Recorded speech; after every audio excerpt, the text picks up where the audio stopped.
میرے بھائیو اور دوستو، اللہ تعالیٰ نے انسان کو جسم اور روح ان دو چیزوں کے مرکب سے پیدا فرمایا ہے۔ جسم کے بننے کا نظام اور ہے اور روح کے بننے کا نظام اور ہے۔ جسم کسی اور جگہ بنتا ہے اور روح کہیں اور سے آتی ہے۔ جسم زمین اور زمین کی غذاؤں کے مختلف مراحل پیش در پیش سے وقد خلقکم اطوارا، وہ مختلف شکلیں بدلتا بدلتا بدلتا ایک روپ میں ڈھلتا ہے، اور روح ایک لطیف اللہ کا امر ہے جس کا علم انسان کو نہیں دیا گیا۔ یسألونک عن الروح قل الروح من امر ربی وما اوتیتم من العلم الا قلیلا، کہ روح ایک اللہ کا امر ہے جس کے بارے میں تمہارے پاس کوئی علم نہیں ہے، لہذا اس کی تفصیل تم سمجھ نہیں سکتے ہو۔ روح آسمان سے آتی ہے، جسم زمین میں بنتا ہے، پھر 4 مہینے بعد اللہ اس کو آپس میں جوڑ دیتا ہے، زندگی متحرک ہو جاتی ہے۔ روح ہی کے ساتھ زندگی کی بقا رہتی ہے۔ جب اللہ اس سے واپس نکال لیتا ہے تو سارے ٹائٹل ہٹ کر صرف ایک نام سب کو مل جاتا ہے، اور وہ میت کا ہوتا ہے۔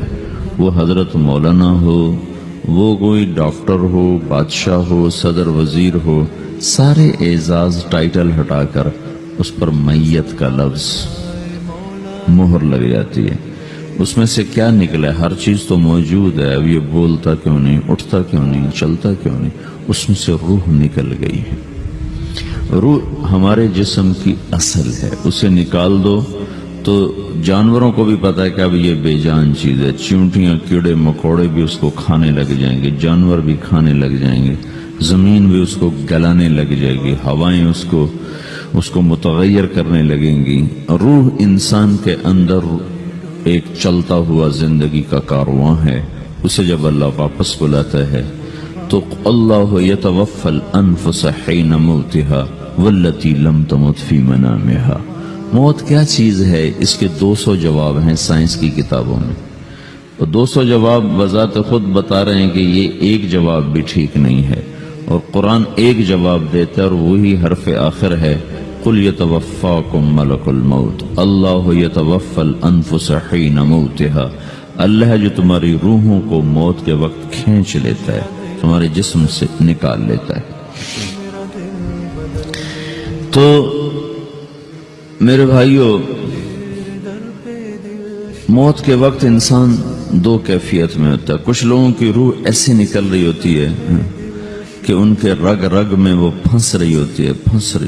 وَلَوْ تَرَى اِذْ يَتَوَفَّى الَّذِينَ كَفَرُوا الْمَلَائِكَةُ يَضْرِبُونَ وُجُوهَهُمْ وَأَدْبَارَهُمْ۔ کاش تم دیکھ سکتے وہ منظر جب اللہ کے فرشتے نافرمانوں کی روح کو نکال رہے ہوتے ہیں تو ان کے منہ پہ بھی مارتے ہیں، ان کی کمر پر بھی مارتے ہیں۔ اور اخرجوا انفسکم اليوم، نکالو آج اپنی روحوں اور جانوں، اب تم بچ نہیں سکتے ہو۔ وہ پیچھے ہٹنا چاہتے ہیں، رب ارجعون، مجھے واپس کر دے تھوڑی دیر کے لیے، لعلی اعمل صالحا، اب میں پورا ٹھیک مسلمان بن کے چلوں گا۔ تو اس کے جواب میں ہوتا ہے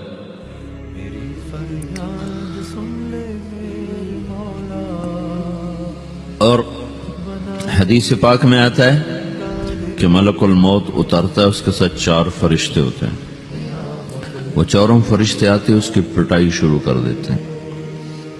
ابھی پرسوں یہ حدیث میں نے پڑھی ابن ماجہ میں کہ ملک الموت کہتا ہے ایتھا النفس الخبیثہ کانت فی الجسد الخبیث، اے خبیث روح جو خبیث جسم میں تھی، اخرج، باہر آؤ۔ اب وہ واپس تو ہو نہیں سکتا، اپنے آپ کو روک تو سکتا نہیں، تو وہ حیران پریشان خوف زدہ، تو اس کے جواب میں اس کو ملک الموت کہتا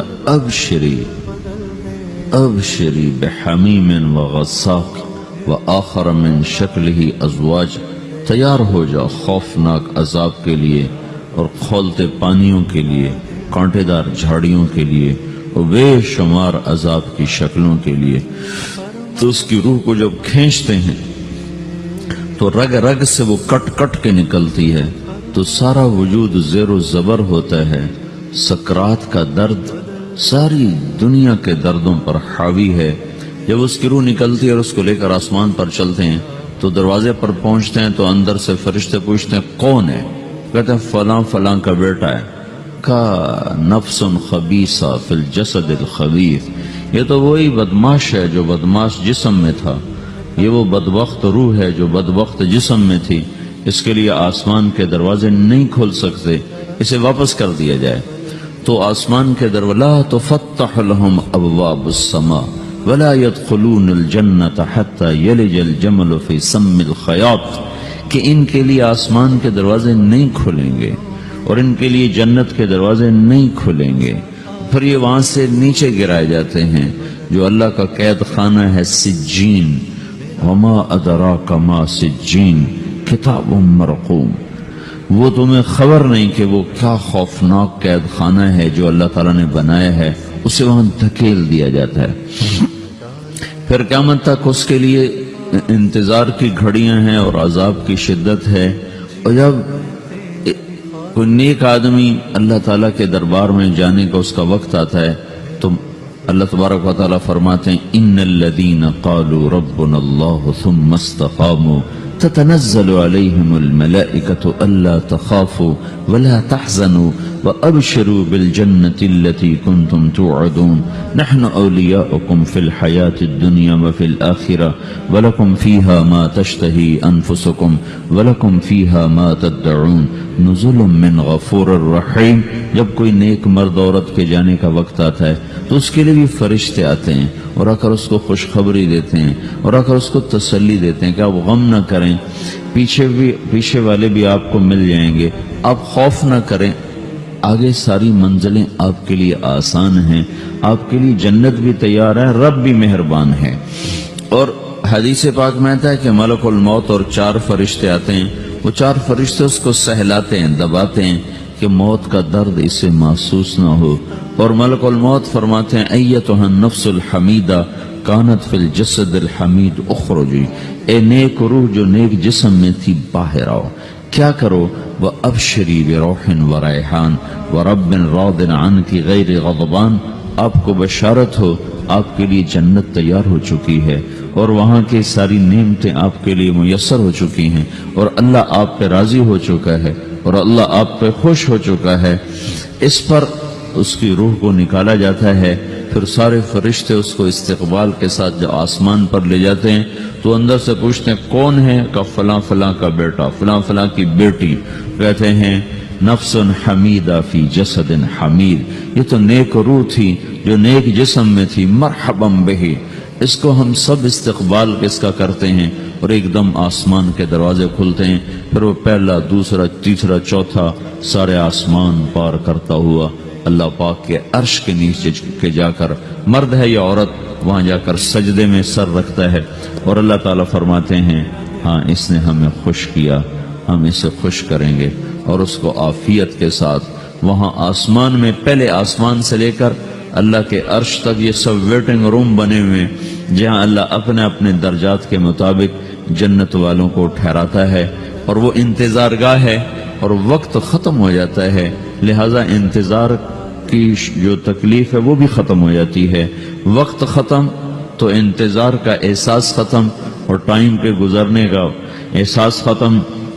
تو جیسے اصحاب کہف کو اللہ نے غار میں داخل کر کے تو غار کے اندر سے وقت کو نکال کے باہر پھینک دیا، باہر 300 سال گزرے، اندر آدھا ہی دن گزرا تھا۔ وہ جب اٹھے ہیں تو وہ 25 برس کا نوجوان 325 سال کا ہو کے نہیں اٹھا، وہ 25 سال کی عمر میں اٹھا ہے، نہ ناخن بڑا ہے، نہ مونچھیں بڑی ہیں، نہ ان کی داڑیاں لمبی ہوئی ہیں، چونکہ تو زندہ تھے، مر نہیں گئے تھے، تو زندہ کے تو بال بھی بڑھتے ہیں، ناخن بھی بڑھتے ہیں، لیکن وہ اس طرح اٹھے کہ 300 برس گزر گئے اور 25 برس کا نوجوان 25 سال کی عمر میں اٹھا ہے، 20 برس کا 20 برس کی عمر میں اٹھا ہے، اور وہ کہنے لگے کم لبثنا، بھائی کتنا ٹھہرے ہیں؟ کہ یومن او بعض یومن، لگتا ہے کوئی دن آدھا دن ٹھہرے ہیں۔ وہ صحیح کہہ رہے تھے، باہر اللہ تعالیٰ نے وقت کی گھڑی کو چلائے رکھا اور اندر غار میں اس کو سوئچ آف کر دیا، نکال دیا، یہاں وقت کو داخل نہیں ہونے دیا، تو وقت کے گزرنے سے جو بھی اثرات مرتب ہوتے ہیں وہ ان پر مرتب نہیں ہوئے، تو وہ آدھے ہی دن کے بعد اٹھے ہیں، باہر 300 سال، اندر آدھا دن. یہی کچھ اللہ تبارک و تعالی برزخ میں کر دیتا ہے، وقت کو ختم کر دیتا ہے، گزرنے کا احساس نہیں ہوتا ہے. تو اس طرح میرے عزیزو، یہ دو موتیں ہر انسان دیکھتا ہے. جب وہ جنت کے فرشتوں کا استقبال دیکھتا ہے یا جہنم کے فرشتوں کی مار اور پٹائی کو سہتا ہے. رابعہ بصری رحمت اللہ علیہ کا انتقال ہونے لگا تو انہوں نے رات کو فوت ہوئی تو انہوں نے اپنی خادمہ کو بلا کے فرمایا کہ کسی کو بتانا نہیں، جب میں مر جاؤں تو پڑوس میں 2-4 کو بلا کر نا میرا جنازہ پڑھوا دینا، اور جس کرتے میں تہجد پڑھتی تھی وہی میرا کفن بنا دینا، اور صبح بے شک لوگوں کو بتا دینا، میرے مرنے کے بعد میری میت کو رکھنا نہیں، فوراً دبا دینا. تو جب ان کا انتقال ہوا تو انہوں نے پڑوس کے 2-4-10-20 آدمی بلائے اور ان کو تدفین تجہیز سب کچھ ہو گئی. صبح شور مچا کہ وہ رابعہ بصری کا انتقال ہو گیا. تو اگلے دن وہ خواب میں اس خادمہ کو ملی اور کہا بیٹی تیری بڑی مہربانی، تو نے میری وصیت کے مطابق عمل کیا. اس نے دیکھا کہ انہوں نے ایک خوبصورت سبز لباس پہنا ہوا ہے. تو وہ فرمانے لگی، انہوں نے سوال کیا کہ آپ کے ساتھ قبر میں کیا ہوا؟ تو وہ کہنے لگی کہ میرے پاس منکر نکیر آئے تھے اور مجھ سے کہنے لگے من رب کی، تیرا رب کون ہے؟ تو میں نے کہا سبحان اللہ، 40 برس جس کو میں نہ بھولا سکی اس کو 4 ہاتھ زمین میں آ کے میں بھول جاؤں گی. ان کا 42 برس کی عمر میں انتقال ہوا تھا.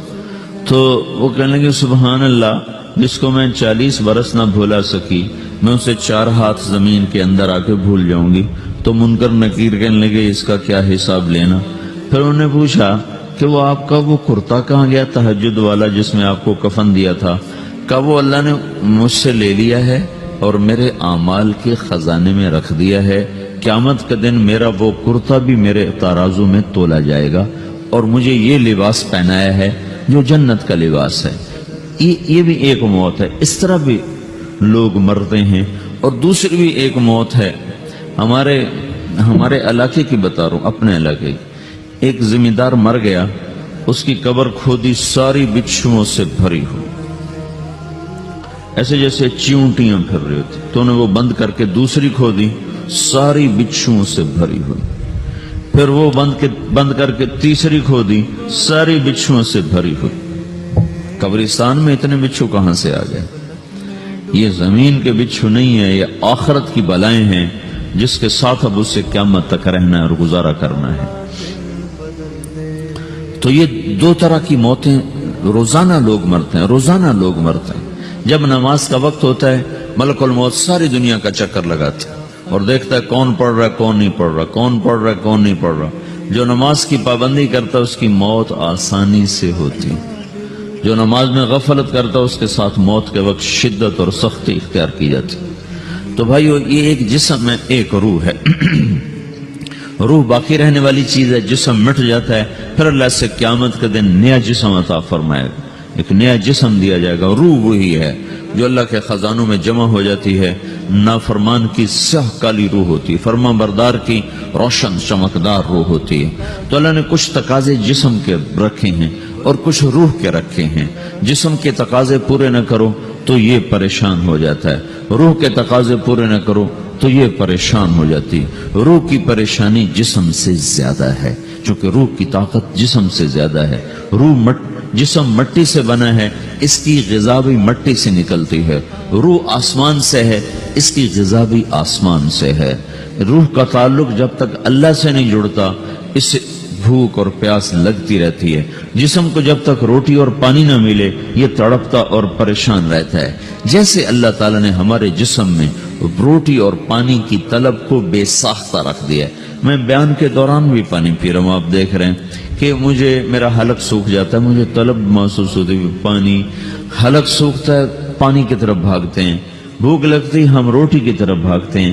یہ ایک ایسا اندر میں آٹومیٹک سسٹم ہے کہ ہم اس کو آف نہیں کر سکتے. یہ سوتے سوتے بھی بھوک کی وجہ سے آنکھ کھل جاتی، سوتے سوتے پیاس کی وجہ سے آنکھ کھل جاتی ہے. یہ ایسا خود اللہ تعالیٰ نے ساختہ نظام بنایا ہے کہ آپ اپنے جسم میں روٹی اور پانی کی طلب کو نہیں نکال سکتے. میرے عزیزو، ٹھیک اسی طرح اللہ نے انسانی روح میں اپنی طلب رکھ دی ہے. اور اپنے رسول کی طلب رکھ دی ہے۔ یہ دو طلب ایسی ہیں کہ یہ آپ کے جسم روح سے نکل نہیں سکتی۔ جیسے بھوکا روٹی نہ کھا لے، پیاسا پانی نہ پی لے، اسے چین نہیں آ سکتا، وہ روح جو اللہ اور اس کے رسول سے نا آشنا ہے، جب تک وہ وہاں تک پہنچ نہیں جاتی اسے چین نہیں آ سکتا، اس کا اندر پریشان رہے گا۔ 1997 میں جب جنید جمشید سے میری پہلی ملاقات ہوئی تو اس نے مجھ سے یہ سوال کیا کہ مولوی صاحب، ایک پاکستانی نوجوان جس گلیمر کو خوابوں میں دیکھتا ہے، وہ گلیمر تو مجھے زندگی میں ویسے ہی حاصل ہے، میرے چاروں طرف زندگی کا رقص ہے، اور میری زندگی کی ہر خواہش، ہر تمنا پوری ہے، اس کے باوجود میرے اندر اندھیرا ہے، میرے اندر خلا ہے، مجھے لگتا ہے میں وہ کشتی ہوں جس کا کوئی ساحل نہیں، جس کی کوئی سمت نہیں۔ www.dasquran.com تو ایسا نہیں ہونا چاہیے۔ ایک عام لڑکا تو کہتا ہے ہائے کاش یہ ہوتا، اس کو وہ نہیں ہو رہا تو پھر وہ پریشان ہے، ہائے یہ ہوتا، ہائے وہ ہوتا۔ تو میں تو ہائے نہیں کرتا ہوں، میری تو ہر لذت اور خواہش میرے سامنے تشتری میں سجا کے پیش کی جا رہی، میں کیوں ایسا کر رہا ہوں؟ میں ہائے ہائے کیوں کر رہا ہوں؟ میرا اندر ویران کیوں ہے؟ میرے اندر میں خلا کیوں ہے؟ یہ وہی خلا ہے کہ وہ روح کی پیاس کو شراب میں بجھانا چاہتا ہے، وہ روح کی پیاس کو لڑکی میں بجھانا چاہتا ہے، وہ روح کی پیاس کو موسیقی سے بجھانا چاہتا ہے، وہ روح کی پیاس کو دنیا کی رعنائیوں میں 5 سٹار ہوٹلوں سے بجھانا چاہتا ہے۔ روح کیا جانے روٹی کیا ہے، شراب کیا ہے، پانی کیا ہے، عورت کیا ہے، موسیقی کیا ہے، گھنگرو کیا ہے، پائل کیا ہے، چھنکار کیا ہے، روح کو ان چیزوں کی کیا خبر؟ امریکہ میں ہماری ایک جماعت تھی تو 4 لڑکے 2 لڑکیاں، 4 لڑکیاں 2 لڑکے مسلمان ہیں۔ تو ایک لڑکے کا نام رکھا تھا ابراہیم، اور اس کو جب پڑھایا نا کلمہ، انہوں نے کہا ہائے، انہوں نے کہا ہائے، وہ دونوں ہاتھ یہاں رکھے سینے پر، دل پر، کہا ہائے۔ تو ہمارے ساتھی ہیں ڈاکٹر اختر، وہ کہنے لگے کیا ہوا کیا ہوا؟ کہنے لگا جب سے ہوش سنبھالا یہ جگہ خالی تھی، یہ تیرے کلمہ پڑھانے پر بھر گئی ہے کہ میری خوشی سے ہائے نکل گئی۔ یہ جگہ خالی رہے گی، یہاں شراب نہیں پہنچ سکتی، یہاں نغمہ اور موسیقی نہیں پہنچ سکتی، یہاں تالے لگے ہوئے ہیں، یہاں تک کوئی آواز نہیں جا سکتی۔ دل کے تاروں پر ایک ہی نغمہ چھڑ سکتا ہے، اور وہ اللہ کی یاد کا ہے، اور اللہ کی محبت کا ہے، اور اللہ کے رسول کی محبت کا ہے۔ باقی کوئی مزراب ایسا نہیں جو ان تاروں کو چھیڑ سکے، باقی کوئی چیز، آواز ایسی نہیں جو دل کی دنیا پر جا کر دستک دے سکے۔ یہاں بند دروازے ہیں، یہاں صرف اللہ پہنچے گا، اللہ کے رسول کا تعلق پہنچے گا، باقی کوئی چیز یہاں نہیں جا سکتی۔